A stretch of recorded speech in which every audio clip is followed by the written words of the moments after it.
May 22, 1914. Translation by Sri Aurobindo. When we have discerned successively what is real from what is unreal in all the states of being and all the worlds of life, when we have arrived at the perfect and integral certitude of the sole reality, we must turn our gaze from the heights of this supreme consciousness towards the individual aggregate which serves as the immediate instrument for thy manifestation upon earth, and see in it nothing but thee, our sole real existence.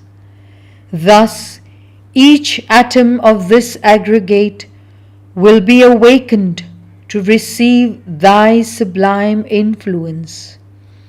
The ignorance and the darkness will disappear not only from the central consciousness of the being, but also from its most external mode of expression. It is only by the fulfillment, by the perfection of this labor of transfiguration, that there can be manifested the plenitude of thy presence, thy light and thy love. Lord, thou makest me understand this truth ever more clearly.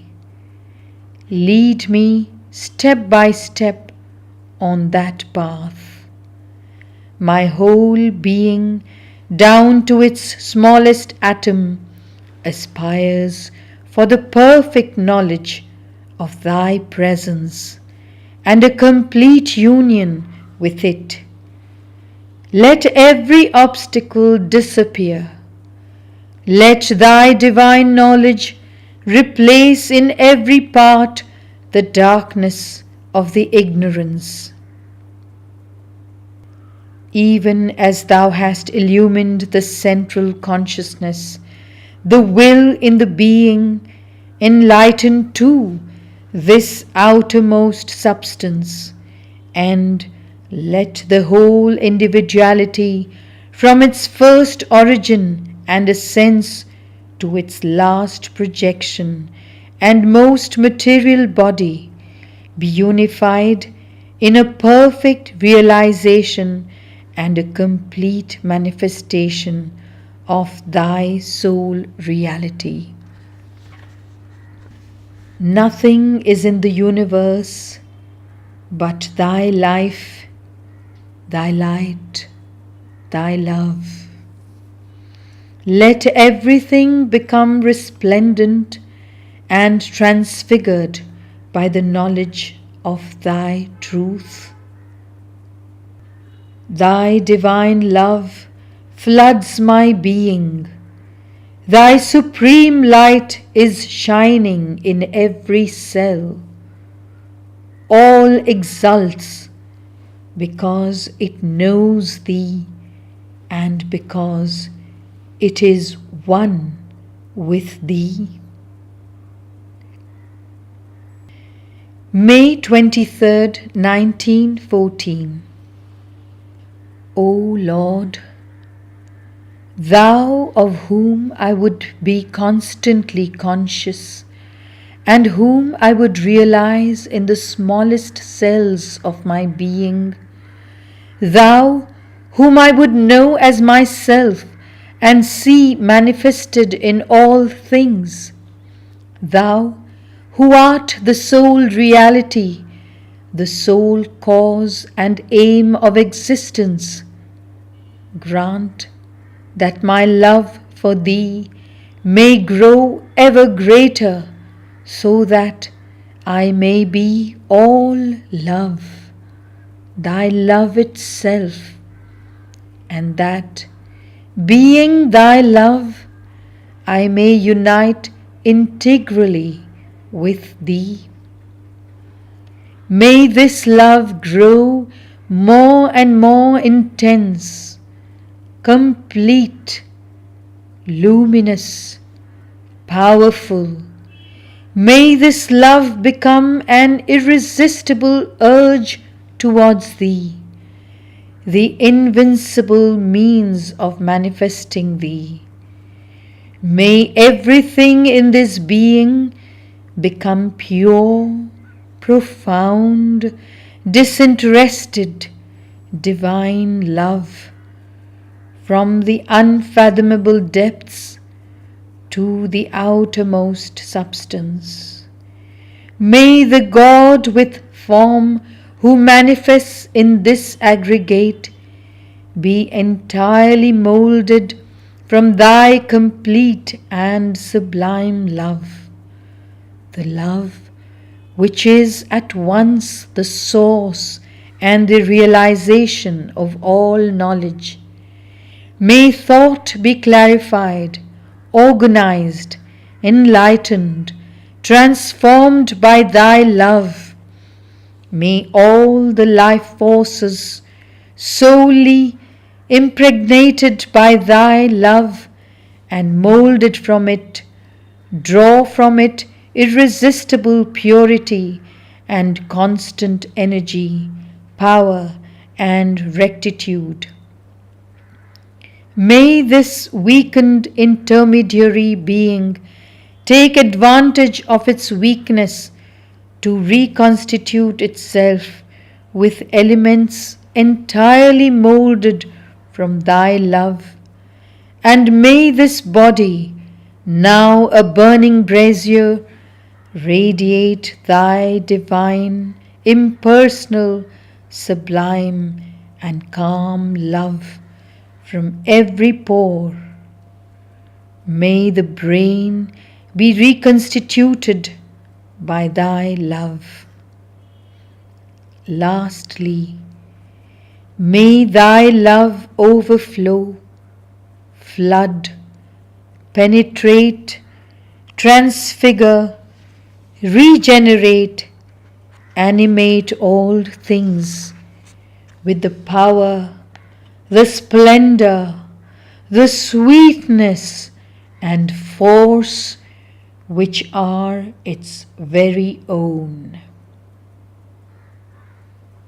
In Thy love is peace. In Thy love is joy.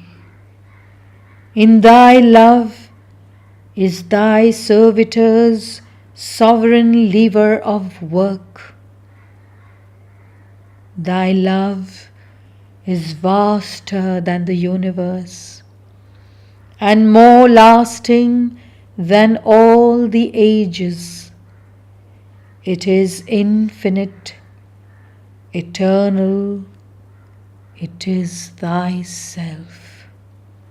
And it is Thyself I want to be, and that I am.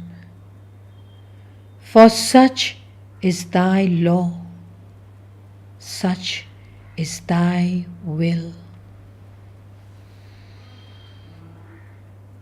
May 24, 1914. O my sweet Master, let me not be submerged by outer things. They have no interest, no savour for me. If I busy myself with them, it is because I feel that such is Thy will, and the work must be accomplished integrally down to the least details of the action and substance. But it is quite enough to turn one's attention to them and infuse Thy forces into them as much as possible. They must not be allowed to take precedence of the true realities in one's consciousness. O my sweet Master, I aspire for Thee, for the knowledge of what thou art, for identification with thee. I ask for a greater love, growing always purer, always vaster, always more intense, and I find myself, as it were, submerged in matter. Is this thy reply? As thou hast thyself accepted to be thus submerged in matter so as to awaken it gradually to consciousness, is this the result of a more perfect identification with thee? Is this not thy answer to me, if thou wouldst learn to love truly? This is how thou shouldst love. In darkness and unconsciousness? O my Lord, my sweet Master, thou knowest that I belong to thee, and that always I want what thou willest. But do not let any doubt about what thou willest arise in me. Enlighten me in some way in the immutable peace of the heart. Let me be submerged in darkness if that is necessary, but at least let me know that it is thou who willest it. Lord, in response, I hear singing within my heart the hymn of gladness of thy divine and permanent presence. May 25, 1914. O Divine Master of love and purity, grant that in its least stages, its smallest activities, this instrument which wants to serve thee worthily may be purified of all egoism, all error, all obscurity, so that nothing in it may impair, deform, or stop thy action. How many little recesses lie yet in shadow, far from the full light of thy illumination. For these I ask the supreme happiness of this illumination. O, to be the pure, flawless crystal which lets thy divine ray pass without obscuring, coloring, or distorting it, not from a desire for perfection, but so that thy work may be done as perfectly as possible. And when I ask thee this, the I which speaks to thee is the entire earth, aspiring to be this pure diamond, a perfect reflector of thy supreme light. All the hearts of men beat within my heart, all their thoughts vibrate in my thought. The slightest aspiration of a docile animal or a modest plant unites with my formidable aspiration, and all this rises towards thee for the conquest of thy love and light, scaling the summits of being to attain thee. Ravish thee from thy motionless beatitude and make thee penetrate the darkness of suffering to transform it into divine joy, into sovereign peace.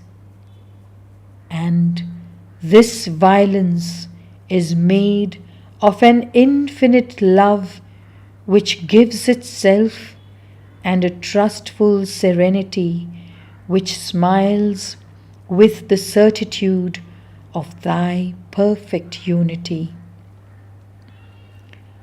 O my sweet Master, thou art the triumpher and the triumph, the victor and the victory.